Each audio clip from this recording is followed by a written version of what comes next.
vem junto, muitas das vezes, as perguntas capacitistas, que são aquela pergunta assim, você pergunta às vezes para a mãe e a gente tem uma criança que poderia muito bem responder a pergunta, e a pergunta não é dirigida à criança, a pergunta é dirigida ao adulto que acompanha. E aí as mães e pais, muitas das vezes, já muito inclusive, né,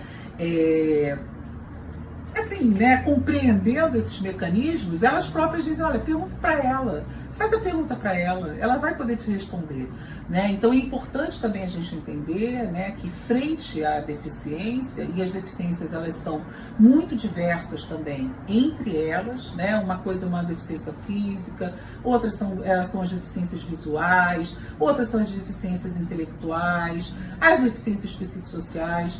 E dentro do campo das deficiências, a gente não fala da deficiência ou com a deficiência, a gente fala com as pessoas, né? A gente fala com as crianças, com os adolescentes, com os adultos com deficiência. Então é importante a gente entender quem são essas pessoas, quais os tipos de deficiências que elas têm, que são suas características pessoais, isso é outra coisa, né?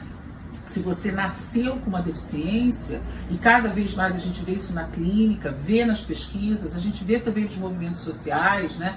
Cada vez mais, quanto mais cedo você vive com uma deficiência, mais também você aprende sobre ela. Então, o momento que a deficiência acontece na sua vida, adultos que vão ficar, né, vão passar a viver com uma deficiência a partir, por exemplo, de um acidente, é diferente, né, de uma criança que nasceu com uma deficiência, que nasceu com uma condição rara, crônica e complexa de saúde, cujo corpo tem as expressões da deficiência. Então, até a maneira como a gente fala sobre isso, o nosso vocabulário, né? A gente pensar que as pessoas vivem com deficiências, as pessoas têm deficiências e as pessoas não são portadores, elas não são deficientes, elas são muitas coisas. E a deficiência é mais uma das suas qualidades, / características.